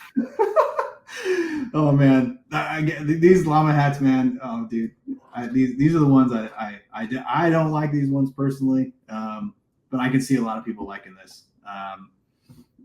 Yeah, again, pretty detailed. I would like to see his hand maybe just a little bit away from the palm tree. I think we might lose it just a second, right? Because now it's like thumbs up as opposed to right. He might be doing the shock thing a little bit, you know what I mean? Mm-hmm. So that's kind of what I would think is, I think in order to make this thing work. But again, this is one of those hats that I think might be a total disaster when stitched, but watch it come out and it looks amazing, right? They put me in my place. I think that's what's going to happen on this one. It's got a pretty interesting color palette. I'm not necessarily, I don't know if I would like the tan on top, but I think it works for this. What do you think? I think we're talking about like a fictional llama sitting in a chair or whatever, but I just think you play with the proportions a little bit. You make the body of the chair a little bit smaller, then you beef up the head. You almost even get rid of the palm trees. You almost don't need them. And then just kind of have him be the central figure, kind of think of like a camel Joe Cool kind of thing. Like just make his head kind of just be that feature. You kind of killed his snout, so he looks less llama-y, I guess, if that makes any sense. But just kind of have him be the star a little bit. You can kind of just play with the proportions a little bit, I think, by kind of just making the body in a chair kind of tilt a little bit more down and just being more of the face. Like, let that be the star of the show. Well, you bring up a good point. Like, you could also remove everything but the head. I mean, the head with the sun in the background, and then you could add the palm trees, could also work pretty. It'll work, right? We get the idea that like you're saying, like the lawn chair is almost a redundancy if he's got the glasses on. So again, this is one of those that these are hard to judge, I think, because it's an illustration as opposed to like a logo. So whether or not it comes out, I don't know. We could lose a lot in the face for sure. But yeah. I mean, it's just one of those things. These ones are tough. These ones are tough. But I mean, it's cool illustration. No even doubt. like one of these ones. So going back to the llama stuff, this one just got in, but like this one is just the head. Like and you told the story by just showing the head. This is like the zombie apocalypse. Yeah, that's right. So I don't know. I think like now that challenge of filling that space properly and really maintaining the detail in the head is almost impossible. So I just think like he kind of ends up looking like he's doing this, which is kind of awkward. So you want to see the neck of the llama. You want to see the full neck. I didn't know you're such like a little biology guy. Like, you didn't pay attention to biology, but apparently I've spent my time in zoos, man, as well, and watching animal docs. I loved watching animal documentaries as a kid. Man, tough critic. If you're doing your animals, people, you gotta know. You gotta get the anatomy right. Yeah, for sure. I don't even know if he's hoofed. Is he hoofed properly? I don't know. We'll see. 3 toes. How many toes does llamas have? Let's find out. I think they're just doing the split. Let's find out. Like this now. Oh, now you're gonna troll. 2 toes. only 2 toes. You're gonna troll. 2 toes on the llama. See, like these are things. Oh, but Heather Creature, I'm just messing around with you. I love you guys, but yeah, just small stuff. It's right there. It's a cool. I'd love to see the llama series continue. So there you go. This is another. Yeah, I think could be another. Solid. Another solid follow up to that. But again, like you said, with or without the body, maybe it works. It might work just the head. Could look real nice. So exactly. Think of like those camel packaging and the Joe Cool ads and that kind of stuff. That's what that kind of like makes me think of. All right, moving forward. Brain freeze. Ed and Jake got together. Brain freeze. Okay. Brain freeze. The ice cream is like the brain. The brain. Yeah, I get it. Another of these puns. God damn it. Yeah. I think this one's got the line weight. The eyeball might be a little thin there, but the brain looks pretty interesting. It's kind of disgusting if you think about it. Yeah. Brain ice cream. Ooh. Yeah, it's kind of gross. With a little cherry on top. I think the outline here of the brain needs to be a little thicker. I would say from what I'm looking at. Again, this one's hard, right? This one might need the tilt because we're going straight up and down. And we kind of made ourselves even more squat with the little cherry stem. That might even need to like come to the side so you can get the cone, right? I know, because you're all about biology, so now you're thinking, is the cone proportional? But I like it. It's dripping down. I like the details they put in. So yeah, I think the colorway here is kind of strange. I know they're trying to match the brim here to the cone. I don't know if that's the right move, but that's just me. So yeah, I've always never really liked the really thin outlines for the outlines. So I either feel like you either beef that up or just get rid of it. You either use it or don't use it. Yeah. I think like you're just like inviting potential error or potential just muddiness in your design for no reason. So I think you either thicken the stroke or just get rid of it. Yeah. And I'm with you, and I'm just trying to think of a way that we can get that kind of either the tilt or to get it so that it's just not like a seam ornament on the middle seam. Maybe you turn it into maybe a banana split. Maybe that way you get a boat, and you can play with it. It's so hard, right? It's hard for these because you feel like when you're designing it that you have like the right thought and idea, and then you never know, like someone could just look at it and go, oh, like it should be, like you said, like it should be a banana split, or it should be in a cup, or whatever it is. And like that all of a sudden like changes the design to make it work. So I think this one's like really close. I just think that there's a few things that are askew on this one.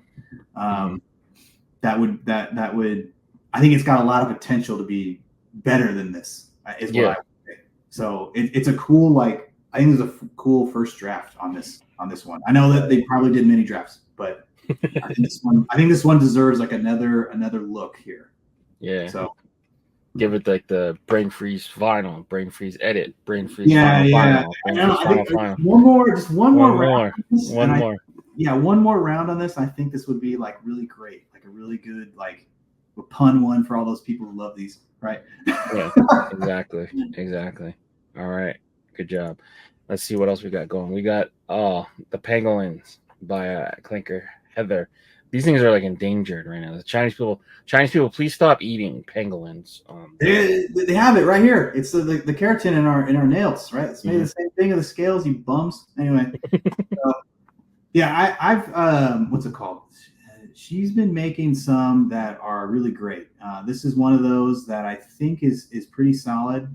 Again, the line weight is really cool. Let's see here. I'm trying to think if whether or not that tail is like the right. It might be right to it. It almost appears backwards. Yeah, it almost needs to like maybe thin out a little bit, because I can't tell if it's like looping around this way or if it's looping around that way. Right? Does that make sense? Yeah, so behind it. Yeah. So she has it as this is the tip of the tail, where Right. this should be the tip of the tail. This Yeah, should be maybe. the base. Yeah, that's all. Yeah, so it like swoops around. Yeah, again, this one is like really close, and I think it's just gonna, it would stitch really, really nicely. I think there's been a few pangolins that have been pitched before. I don't think any of them made it. Am I right about that? I don't even remember seeing any. I mean, think it I've might seen be like maybe one or two. This is definitely the best of those. He's a hard creature for sure to get right. So I think the scaling, and like you said in the past one with the llama, right? It has like that more of a cartoony face to it. I think it's working here. I really think it's working. Yeah, but I think that tail, it's just a little hard to see that right there. I almost wonder too, like if you could see the other arm, or I don't know. Like again, this is a tough one, right? Because it's supposed to be curled up in a ball, right? Yeah, that's like the way they protect themselves or whatever. Yeah, so yeah, that I think you're right. Like maybe if the tail was reversed, maybe there's like a way to maybe that would look a little better. I don't know, but I still, she's got some cool stuff. A few hats that she's pitched recently are like, they're crazy. They're like way out there. Yeah, you can like never guess what she's gonna draw about next. Like I dig them. I dig them. Yeah. She's a very versatile artist now. Yeah, just a little thing, maybe flip the tail. I would almost get rid of the hind leg almost completely. That way you can get a little bit more space on the front leg, maybe beef up the face a little bit.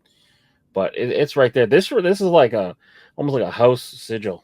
Like I'm in like Game of Thrones mode, so this is almost like one of the house yeah, no, definitely banners. So no, it's cool. Got the right amount of weight, I think, and I think this would stitch really well.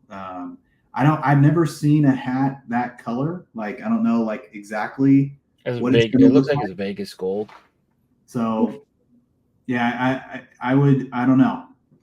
Like to me, that looks green. So, but again, so it would be, it'd be this color probably. Okay, like that's green. Like you said gold. Vegas gold. It's like a yellow green. Oh my gosh, I'm colorblind. I can't tell. You see this as green? Yeah. Oh wow. Again, this is my career. Yeah. This is why my career's over. I can't. To me, this is like a tan almost, like a really creamy white almost. Yeah, I almost feel like it's like a watered down like military green. Okay. All right. Well, this is why I can't be trusted. That's fine. That's fine. Well, the thread, don't feel too bad. It's labeled as yellow green. So. Okay. So I believe it to be the same color. Yeah. I almost feel too like the underbrim on this one. I think it could just be the same color. So because this is already a pretty complicated design, so I'm wondering if whether or not we need to go all out on the colors. So I'd go gray. It's like a little faux pas now, not having the. Well, number one, don't make the top and the bottom be the same color, and then not having the crown color. Yeah. These dorks, they ruin everything. Dorks. But yeah, good job, Heather. That's her third one, right? You're on a roll. Third one. Yeah, I mean, if you look at her feet, she's got some new ones, like I said, that look really, really, really nice. So yeah, exactly. It's cool. All right. We got light feather creature back again with hype K-Tide. This is a pretty cool one, right? It's like it looks a match, but it also looks like a feather. Yeah, it's interesting. I'm wondering if whether or not I like the match. I'm not necessarily sold on the feather. That's just me. I think the illustration of this one's a little weak on the feather. So again, they're going like they got the tilt, check, right? They're going for that the horizontal landscape, which is cool. But for me, I don't know if this is really working for a feather for me. That's just my thought. I think the match looks great, but I don't know. I think the feather needs another shot. That's just my thought. The nerd in me wonders if the match gets like that, then there's no flame. But it's a cool piece. Like it's like a double kind of meaning, you know. Yeah. No, I can see. I get the idea. I just think that this one, I don't know. I'm not sold on. And this is all out of respect. Yeah. I'm not sold sold on that feather. I know, I get it. Like, I get what they're going for here, but I don't know if this is the strongest from them. It could have been cool potentially if they would have turned, instead of fire, it just being smoke, and the smoke becomes the feather. Maybe, yeah. Right? Again, this is one of those that I think needs another shot. Yeah, it's cool concept, but I think I don't know if this is the number one idea out of the concept. This falls in the category of almost like when the pun becomes too literal. Now it's like, all right, it's like what are we doing? But I like the art. I like the concept, but the literal puns, yeah. It's a little. All right, Fly Tigers, Ink Park. Okay, so this guy, and we all know, this guy. This guy's a master of the cartoon. He like owns this for sure. This one here, another great installation from him. I think it might be a little complicated. And if I were to say anything, if I could humbly comment on Mr. Ink here, I'd almost have him a little bit more like forward. Yeah. So I think he's a little too tall, and that would give you a little bit more space. So that's my only thought on this. I think this looks really cool.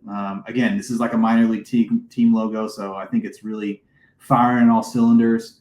But I wonder about that, whether or not because he's already, if you could see the back leg and the tail, it already looks like he's kind of coming at you, right? So the camera, right?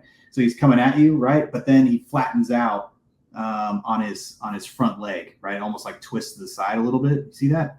Mm-hmm. So that's what I'm wondering, whether or not if he's just a little bit more in a running as opposed to like marching, right? That's what I would say about this one, because I've seen Mr. Ink's stuff here, and he's got the cartoon business nailed for sure. Yeah, I don't play with his posture. I'm with you, because he's flying, or he's a tiger with the ability to fly. I would just have him off the ground, just tilt his whole torso a little bit, and kind of have him like that skip motion. I think a little bit more action would be really great on this. Again, this is one of those that I think it's like the idea is really cool, but I think one more round on this, right? And I think, I know Ink would nail it. I know it for sure. I've never heard anyone call him Mr. Ink. I don't know, but I don't want to offend. I don't want to offend. Don't, if you can edit it out. You can edit it out. Mr. Park too, but Mr. Park. Excuse. Yeah. But yeah, same. I think it's the same Vegas gold color. Pretty close.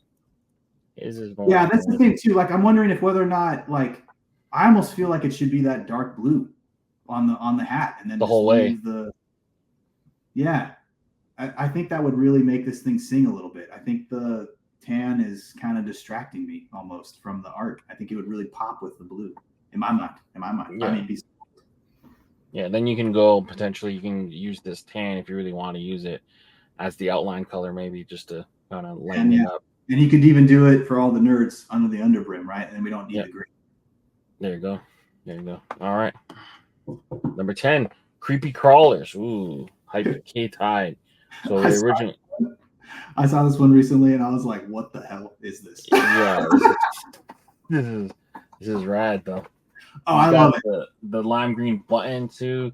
The mouth not typically correct, but fuck it, No. I think this one's way out there. I think some of the detail might get a little lost. I would say my only thought here is that I'm wondering if the eyeball is just the entire abdomen. We don't even need, because need the eyelid. Yeah, it looks like it's almost like sunken into the abdomen as opposed to being like on top, right? That's my only comment on this. But I think otherwise, this thing is so strange, and creepy. Yeah, and I appreciate that. I appreciate this like strange, great name. This reminds me of what were those called? Do you remember those? They were creepy crawlers. That's what the name was. That is it. Remember those oven things? You put them in. Yeah, you bake the things. Yeah, you'd bake the things that came out of it. Yeah, I don't think you ate them. Did you eat them? No. I don't even remember. Oh, if you ate them, you probably come up with stuff that looks like this. Yeah. Okay. Fair enough. So, I think this is a really cool one. But yeah, I think if there was an option to maybe adjust the eye in the back, I think that would make this even better. Yeah, creepy crawlers, man, that takes me back. All right, the bug maker, yeah. Yeah, that's right. Water slide or water side. Water slide. Rafael from Brazil is doing. I learned that these things are called cattails and not and not pussy willows. So. No, you're gonna cancel yourself if you say that. Yeah, what are your thoughts here? No, I Rafael has got. This is the biology guy. He is the guy. He knows about dinos. He knows about panthers. He knows about all kinds of animals. So, and I think his iterations of this are really great. This is another one I think that's going to be pretty solid. I'm wondering whether or not the stitching on this is going to hold. That's my only thought. But again, beautiful color palette. I think it's really working. He has like a way to get the atmosphere. It's like a really great on the atmosphere. So he always incorporates, not always, but a lot of times he's got that circle design in there. I'm a big fan of the stuff that he's putting out right now. But yeah, this is another. I think this is like a really beautiful piece. It's like a really serene, like a vibe from this one. So it's cool. Yeah, definitely. It's cool to see kind of he uses that negative space. It could either be water, it could either be sun, like a sky. Like it's a kind of like one of those things where you look more into it and you kind of see different details. And I'm almost wondering if whether or not he doesn't. He needs the dragonfly right below the big one. So the one that's kind of in the middle of the silhouette there. Yeah, because he's got the one on the water, which I think is really great. He's got the one on the cattail in the back, but then this one that's kind of flying sideways. I don't know. Maybe we don't need it. But yeah, that's just the thought. If I was going to say anything, but I think, again, the line weight on this might be a little thin, but it could look really nice. So. Yeah, I think I'm with you though. Just get rid of that fourth one and just let the main guy kind of just be the star attraction. Yeah. And in theory, if you want to get, biology over here, I know what you're thinking that in theory, the big one is in the foreground, right? So the one that's the wing is in front would technically be behind. In theory, I thought about critiquing the wings, but I was like, I don't know if I should go there. In theory. But I think this is a really cool. I get this cool vibe. Again, you know what I think it is? I think that's not front wing, back wing. That's two front wings or two of the wings from this side because they have four wings. I'm saying the one in the water. See how he's technically in the background, right? Mm-hmm. So we have our main one in the front, and then we have that other one because it's smaller, right? So it's in the background. But then how is his wing on top of the stick? You know what I'm saying? Oh yeah, impossible. It's a rare slip up from Mr. Biology Raphael. Yeah. Okay, but we'll give him the credit, benefit down. Definitely wing gotta be behind the stick. We'll let it slide. We'll let it slide. But again, I think that's a cool one. All right. Oh man, Sierra Gons, they're watching. This is the only other dude that rivals Mr. Ink or Mr. Park about the cartoon. I mean, he's been nailing these like really hyper focused cartoon ones that are always fun to see. I think he's really nailed the line weight. He knows it. He knows the line weight. He knows what's going to hold. Knows what's not going to hold. I don't have any doubt on this. Even in the bricks that are right there, I think those are just thick enough to make it work. I don't really know what's going on here, but it's strange. It's like a Freemasons. Yeah, it's like an Illuminati all-seeing eye with the new like I'm watching you ring camera, don't do nothing bad thing. I almost think it doesn't need the hands, but I know that's a Sierra Cone, that's his thing. That's not for me to say. But if I may humbly suggest that I don't even know if we need it. And it would still work. I think it would still work. So but you almost want to get rid of them so that you can kind of let that kind of those rays kind of shine a little bit more. Yeah, you let the rays shine. You can maybe lower the cameras down just a pinch, and then you can make this even bigger. So, but yeah, I think this is man, so strange. I don't know what this guy's doing. But it's so creepy. You just wonder, like, if you're just walking around town, you might piss off a Freemason or something. Like, that's what you're worried about. those Freemasons are gonna. Jerry, you've insulted all the Freemasons with this. Yeah, how dare you use our symbolisms? But yeah, really cool. I think it's a cool. It's a strange one, not for me, but I think this is definitely a unique one we haven't seen. Yeah, for sure. Good job, Sierra. All right, Don't Worry by Seamus. I believe this might be the third time we've seen it in Critz. It's the Bob Marley song, you know. Yeah, I got you. Three little birds, three little literal birds too. So I'm not sure if the musical notes are accurate to the song, which would be a cool. That'd be a cool thing. Thing. Yeah. Cool. This one for me, I don't think the illustration's as strong as it could be. I know that you said he's a couple rounds here, and I think Seamus is like guilty of this. Like, I think he puts out things a little too quick sometimes, and I think they're hit or miss, right? I feel like some of them are like nailed it, and then other ones I'm like, what are you doing? if I may say, I'm sure people think about that about me too. So, but I think this one, I think the illustration of this one is a little. I don't know, man. It's a little off on the composition here. Is not. I don't even know if we need three birds. Might just need one bird, right? Like, I think to simplify this a little bit would be a lot better. I do like the thick. I like the outlines. That's just me. So I would put outlines on the man. What the heck? Not the feet. The notes. Feet of the birds. Oh, okay. Yeah. I would do that. It helped it like separate it a little bit more. I think we're kind of losing it like that. The middle bird especially is pretty problematic for me. Like the notes kind of crossing over it's the little claw there. So, and then you have the tail feathers going down behind the notes, which it's a cool idea, but I'm wondering if whether or not it could be simpler. That's what I would say. Yeah. It's interesting, like you see him utilize outline in some places and not in other places. That kind of like it's a little distracting. I feel like. I think this one, if I may say, I can't tell though. I think some people are starting to pitch things like straight from like they're not vector, so they're from what is that? What's the one that everyone uses? Procreate. Yeah. Yeah, and I feel like they can be a little misleading on some of the way they're designed. So if you're vectoring, I mean, it takes me a long time to make one, but it gives you like a better idea, I think, on some of the line weights and stuff like that. So that's what I would say. Yeah, for sure. Not as strongest. I'm sorry to say. I don't want to be the bearer of bad news. It's okay.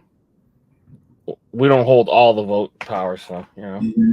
I'm going to screw myself. I don't care. Messenger, 14.8 and Mr. Dome Pieces got together. Mm-hmm. This is kind of cool. I mean, it's kind of interesting. I think that skulls and the talons might need to be a little bigger. But I think it's pretty simple, which is good. It's symmetrical. You can tell what it is. But yeah, I think this is kind of interesting. What do you think about this one? Reminds me of like the Ultimate Warrior's facial painting a little bit, but I'm with you. Beef up the talons, beef up the skull. If he's going to show me a skull and bring me a skull and message me with that, I want to see that, I think. But other than that, yeah, it's rad. The colors are cool. Like that teal purple kind of always works, like that Charlotte Hornet kind of colorway. Like it's cool. Yeah, it's nice. It's got a vibe to it, right? So I always kind of give these ones a more benefit of the doubt over the puns for sure. So they're going for something unique, and I think that's cool. Yeah, it's a rad design. I just beef up the skull. The skull's a little too cutesy for me, a little bit. Like, yeah. And then by making it bigger, you can add more stuff to it. So, yeah, I think it's right there. All right. The tail feathers, if you make the colors of that go a little closer towards the tips of it, it would look like it's in space. So it's flying at you as opposed to it all being flat on the same level, right? Yeah. Like that. So if the skull is bigger, forward. Yeah, exactly. So the bird is actually like flying towards as opposed to upright. Yeah, that's a cool catch. All right.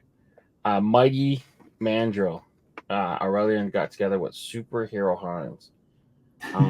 These baboons can actually kill leopards and cheetahs, apparently. So I think that's what this is making reference to. I mean, they're scary. If you've ever seen a male mandrill in a zoo, I will tell you right now, that thing is scary. Yeah. It's not as big as you think it is, but it has like, Mother Nature did its work. It is intimidating as hell, man. Yeah. And that thing looks at you, I'm like, oh shit. But yeah, this one I don't know. I don't know about this one. I like the mandrill. I don't know if whether or not the leopard or the cheetah is in the right angle. Like, I don't know if we would see both of the teeth there. Do you know? Mm-hmm. That makes sense. I don't know. This one's a strange one for me. A little strange. I don't know. What do you think about this one? So if you're gonna be technical, if you like skin like a cheetah or a leopard or whatever, you wouldn't get the teeth with it. Like, that's not. No, I know. Yeah. So I guess if you lose the teeth, you kind of lose the overall appeal. No, I'm saying like one tooth. I think it needs the tooth in front, but the one behind it wouldn't. You don't need it. Yeah. If I'm wearing it right. If I'm wearing it on my head, I don't know if I would. Now, right now, it looks like it's like tilted to the side. That's right. Yeah. So that's kind of my thought about this one. I think the mandrill looks pretty cool. It's a classic. The way that Aurelian does his like heavy line work. I think the gray might be a little too dark on that, so we might lose it. But yeah, it's it's got the little claw thing, which is nice. But yeah, I don't know. I don't know if that's like the right way on that leopard or cheetah. That's just my thought about it. Yeah, I hear you. And then like it's got like that bit of yellow on the bottom. Yeah, that kind of doesn't really. It interferes. Yeah. So okay. I don't know. I don't know how to fix this. Like, if it would be like put the cheetah's head on a spike instead and just have him kind of just be a mandrill. Like, I don't know. Like, I feel like the swipe marks and the cheetah or jaguar or whatever, it doesn't really add anything to it. I get it. You're kind of trying to tell a story like these things can kill the predators, which they do in real life, but I don't know. Yeah, this is I don't know. I think this is a little bit of a miss here from the duo, in my opinion. So, I think you play with composition and you play with I think its subject matter is cool. I think the art's cool. I just think like the executing of the story. I think this needs another go. Yeah. I like the idea for sure. This is one of those I think in the category of needs another shot. So, yeah. All right, moving forward. 16. Who do we have? We got Stormy Weather by the Dude. Okay. Dude Designs. This one looks way complicated. I don't know. Cool idea. I have no idea about the stitching on this. I'm very worried about it. But I mean, it's interesting. Interesting idea for sure. It's a little tall, so that's definitely gonna have to they're gonna have to shrink it and tilt it. But the idea is there. I just wonder if whether or not I can tell what's happening from far away. That might be the stitching on this is going to be a nightmare, I think. But again, I don't know. It's tough because I've never really been a fan of the silhouette cutout. Let's put a landscape in a shape one, but this is a tough shape because it's so narrow. Yeah, and you did see that he did expand it, but it makes it look kind of warped. It's not typical Thunderbolt. So I don't know what he does to change it. There's just not enough substance here for me to really this is Stormy Weather. I don't know. I think it's going to be hard to it's going to be hard to see this. I think is my biggest. This needs to be a poster. I think it's the wrong. What's it called? It's the wrong vessel for this design. Yeah. So that's what I would say. I don't think it's the strongest here from the Dude, unfortunately. From the Dude. Yeah, I hate to say it. I think this is It's gonna be a tough one. For sure. All right. We got the Tornado Wrangler, Lane and J Mats. So the guy here, he's I get it. wrangling that tornado. I don't know though, but let's hear what your thoughts are. This one's beyond bizarre. I don't know. I think the idea of this is kind of getting there, but I'm just not. I'm not convinced about this the composition of this one. That tornado, I get it. I get why they tilted it, but now it almost looks like an eyeball now, and yeah, it's kind of getting away from the Wrangler. I think the Wrangler is the more powerful piece of this, not the tornado. And I think right now the weight is on the tornado. So I'm wondering if there's a better way to do this. Man, he's got thin lines on him too. I think that face is going to totally disappear when it stitches. Yeah, that's what I would say. This is a tough one, man. This is a tough one. I think the thought is there, but I think this needs another round, I think, to figure this out, how that tornado is going to look. Maybe they're separate too is another thing, as opposed to riding it. Yeah. I don't know. I think like the actual term, I don't even know if it's like is it like a popular term? Like I don't even know if it's like someone who chases tornadoes. Well. Okay, Mr. Biology. With the new Twister movie coming out, I think this maybe has the idea that they're going after these tornadoes, and I'm wondering if whether or not I almost feel like the tornado wrangler idea. I think these people need to think. They need a what's it called? They need a little convo with Mr. Ink about the cartooniness of this, and I think they can get a better idea of what this could be. So I think it's a funny idea, but I don't know if this is the best execution for it for sure. There was one where I think Casey and his team worked on. It was like a minor league team, and they were kind of like a bull wrangler. Yeah, they did like a real cool composition where the bull was instead of coming up, he was facing down. Yeah, and the guy, I think he was either holding his hand up or whatever, but his head was down like this, so you couldn't really see the parts of the face, and I think that was a cool way to kind of hide the guy a little bit. So you saw the dude, and he's up this, but then everything is from an angle down. Yeah. This one, he's way up, and how tall are we? Yeah. It's I like the perspective is interesting on this one, but I just don't know if it's the strongest way to do it, right? Because I like that it's coming, we're looking at bird's eye view and we're coming down. I know a tornado, has got the big gaping hole in it, but it's just it's throwing the design off a little bit for me. Yeah. I don't know. I know that's totally whack, and I know Lynn and Jay are probably cursing me, but probably. Yeah, probably. Both of us. Sorry. They're probably boo, I hate this guy. But I don't know, man. I know they can do a better. Again, this needs another shot. I think another thought to it.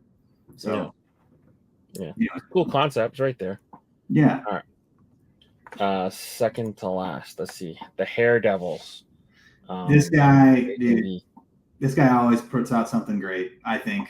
He's got some of the best design skills for these minor league logos out there. I've seen a bunch of his stuff. He always comes out with, even if it's not even what I like at all. I mean, look at this thing. I think it's undeniable, right? It's got everything working for it.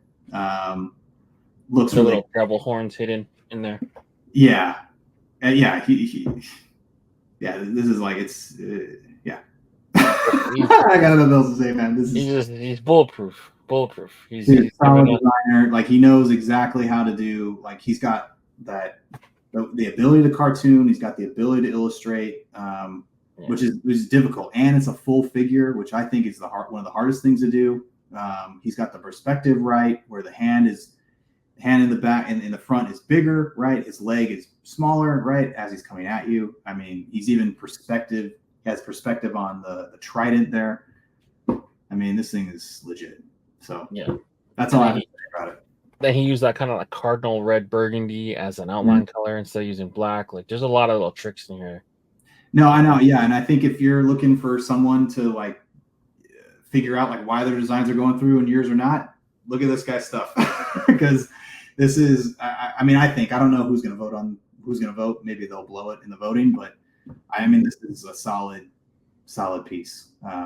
Looks like a minor league team. Like I could put that on a jersey anytime. It would look amazing. It rivals many of the minor league team logos currently, I would say. Oh, this would be a rad minor league hockey team.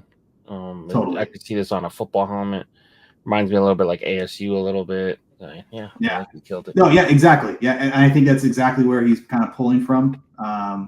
It has even the similar, right, like stance to it. That pose, yeah, but yeah, it looks great. Undeniable here.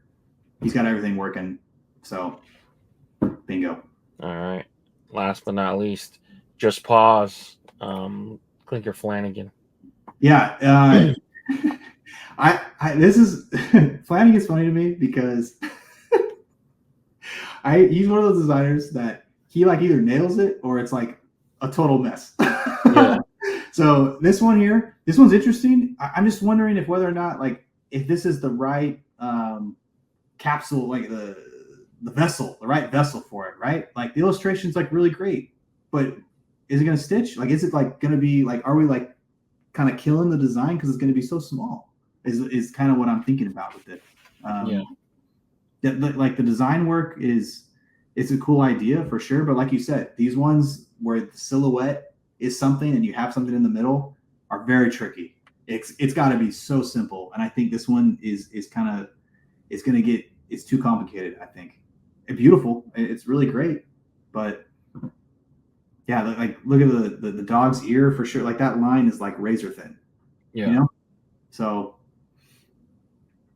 It's just one of those things. You know, again, if it were to work, like maybe I know the dog is part of the thing, right? For all those dog lovers out there, but if it like let's imagine the dog's not there, like it becomes more simpler, right? We can maybe thicken up some of the lines, and I think that would really maybe make it work. But again, like this needs to be a poster. Like I want to see this on my wall, right? Yeah. That's there's just so many lines and color changes and yeah.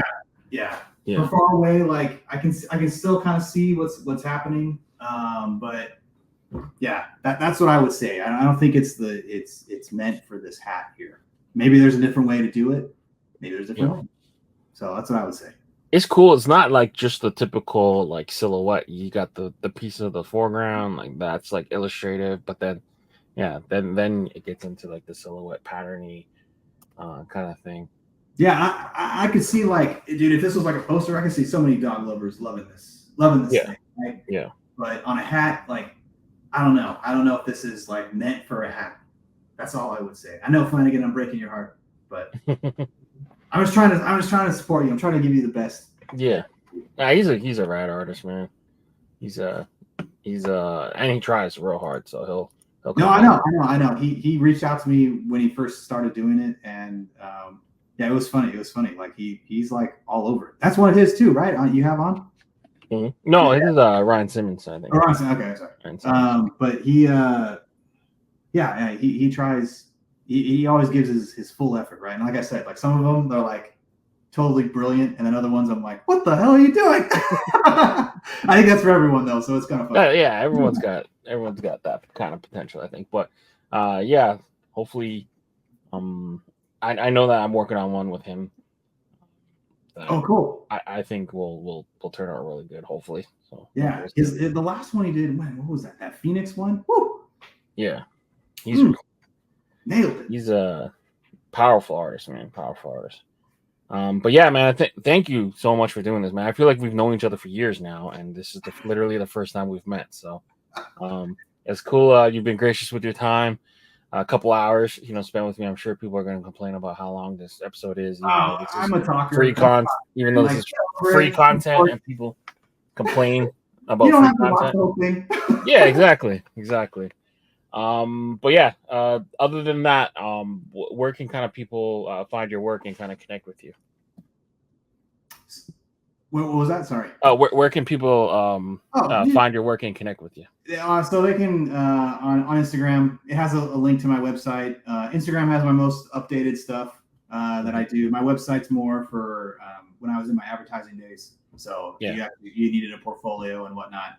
That's probably going to start to change more to more fine art. So that's another thing that I do. So I do this just for fun, like I said. So I know you guys, a lot of these people are like super invested, but for me, I'm just, if I get an idea, and great, I'll do it. But yeah, Instagram is like the #1 spot, and then you can always reach out to me if you wanna chat, or if you have any ideas or whatnot. I'll be happy to talk to you. I'm always good. Awesome, man. Awesome. I love the energy, man. This has been a blast. 2 hours flew by real quick. So thank you so much. Been so gracious. So hopefully you guys give Patrick a follow. And for Leon and Patrick, we're out of here. Peace. That's right. Thanks, guys. Bye.